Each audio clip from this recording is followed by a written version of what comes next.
Praise the lord. ప్రియమైన సహోదరి సహోదరులందరికీ mirror of Christ తరపు నుంచి శుభాలు. ప్రియమైనటువంటి వాళ్ళారా, మీరంతా బాగున్నారని విశ్వసిస్తూ ఉన్నాము.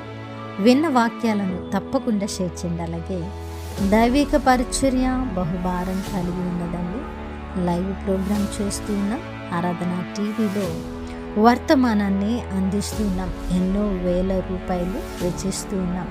మరి ఈ యొక్క ఉన్నతమైన పరిచర్యలో మీరు కూడా పాలుభాగస్తులు కావాలి, అనేక ఆత్మల సంపాదనలో మీరు కూడా ఉండాలి, ఆశీర్వాదాలు పొందాలి అని ఆశ కలిగిన వారు తప్పకుండా ఈ పరిచర్యలో సహకరించాలని కోరుకుంటూ ఉన్నాం. మరి ఈరోజు దేవుడు మనతో మాట్లాడుతున్న బలమైన వాగ్దానాన్ని ధ్యానం చేసి మన జీవితంలో పెట్టుకొని ఫలించే వరముగా ఉందాం. మొదటి పేతురు గ్రంథము 3వ అధ్యాయము 17వ వచనము. దేవుని చిత్తము ఇలాగున్న ఎడల కీడు చేసి శ్రమ పడుట కంటే మేలు చేసి శ్రమ పడుటయే బహుమంచిది. దేవుని నామానికి మహిమ ఘనత ప్రభావములు చెల్లిస్తున్నాను. ప్రియ సహోదరి సహోదరుడా, ఈరోజు నీవు శ్రమ పడుతున్న శ్రమ దేని నిమిత్తమై ఉన్నదో నీ హృదయానికి బాగా తెలుసు.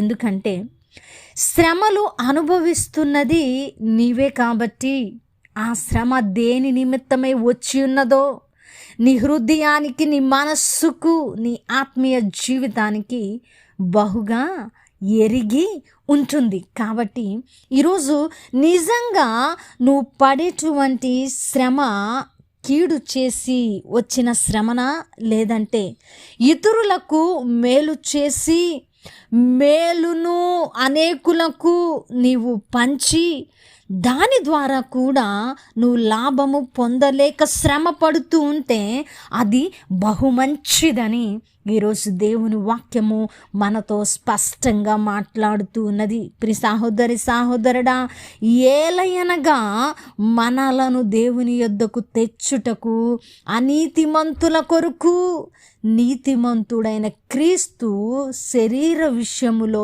చంపబడి ఆత్మ విషయంలో బ్రతికింపబడి పాపముల విషయంలో ఒక్కసారి శ్రమ పడినట. ప్రియ సహోదరి సహోదరుడా, ఈరోజు నీవు అనుభవించే శ్రమ కీడు చేసి ఉండగా అనుభవిస్తూ ఉన్నప్పుడు దాని వలన నీ ఆత్మీయ జీవితానికి, నీ యొక్క భక్తి జీవితానికి అది ఎలాంటి మేలును తీసుకొని రాదు. ఇలాంటి సందర్భంలో నేను శ్రమ పడుతూ ఉన్నాను, ఈ శ్రమ తర్వాత నేను అద్భుతమైన ఆశీర్వాదాన్ని పొందబోతూ ఉన్నాను అని ఆలోచన చేయడము వెర్రితనం అవుతుంది వాక్య ప్రకారముగా.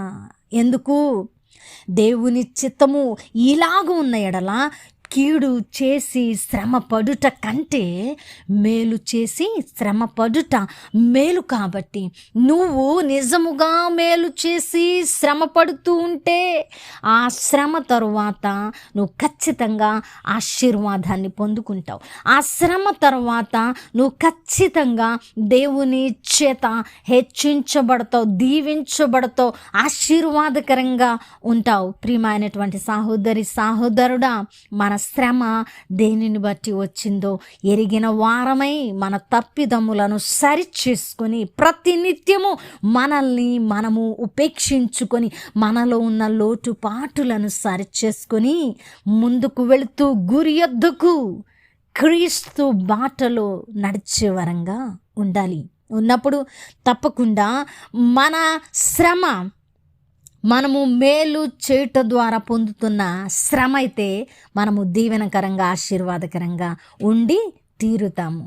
మరి అద్భుతమైన వాక్యము ద్వారా బలపరచబడ్డారని కీడు చేత శ్రమ పడుతూ ఉంటే దాని నిమిత్తమై దేవుని సన్నిధిలో ప్రార్థించి నీవు చేసిన కీడంతటిని దేవుని సన్నిధిలో ఒప్పుకొని పశ్చాత్తాపడి ఆయనలో నీ పాపమును కడుగుకొని మరలా నీ యొక్క ఆత్మీయ జీవితాన్ని మొదలు పెట్టు. ప్రియ సహోదరి సహోదరుడా, అప్పుడు నీ హృదయానికి నెమ్మది సమాధానము తప్పక కలుగుతుంది. విన్నవాక్యము ఫలింపు కొరకు ప్రార్థన. పరిశుద్ధుడా, ప్రేమ కలిగిన తండ్రి, మీ బంగారు పాదాలకు వందనాలు. అద్భుతమైన వాక్కు చేత మాతో మాట్లాడి మా హృదయాలను బలపరిచినందుకు వందనాలు. అవును ప్రభువా, కీడు చేసి శ్రమ పడితే లాభమే లేదని, దానివల్ల మా జీవితాలకు ఆత్మీయతకు ఎలాంటి ఫలము లేదని, ఒకవేళ మేలు చేసి శ్రమ పడితే మేము దీవించబడతామని మాతో మాట్లాడిన ప్రతి మాటను బట్టి వందనాలు ప్రభువా. ఈరోజు ఎవరైనా మేలు చేసి శ్రమ పడుతూ ఉంటే వారిని ఆదరించినందుకు వందనాలు. ఒకవేళ కీడు చేసి శ్రమ పడి ఉంటే వారిని తిరిగి మరలా నాయన ఆత్మీయతలో బలపరిచినందుకు వందనాలు తెలియపరుస్తున్నాను. అలాగే ఈ పరిచర్యకు సహకరిస్తున్న ప్రతి కుటుంబాన్ని దీవించి ఆశీర్వదించి యేసు నామములో నాయన ఉన్నతమైన ఆశీర్వాదాలను కుమ్మరించమని చేసిన ప్రార్థనకు దీవెన జవాబు దయచేసి ఉన్నారని నమ్ముతూ ఈ ప్రార్థన నజరుడైన యేసుక్రీస్తు నామమున సమర్పించి అడిగి వేడుకుంటున్నాము తండ్రి, ఆమేన్. ప్రియమైనటువంటి వాళ్ళారా, ఎంతో భారంగా ఈ పరిచర్యను కొనసాగిస్తున్నాం. మరి స్పాన్సర్ చేయడానికి ముందుకు రావాలని తెలియపరుస్తున్నాం. ప్రతి నెల మరి మీరు ఒక కొంత మొత్తమును ఈ యొక్క పరిచర్యలో టీవీ ప్రోగ్రాంకి ఇవ్వడానికి ఒక నిర్ణయం తీసుకున్న వారుగా ఉండాలని తెలియపరుస్తున్నాం. దేవుడు మిమ్మల్ని దీవించి ఆశీర్వదించునుగాక. ఆమేన్.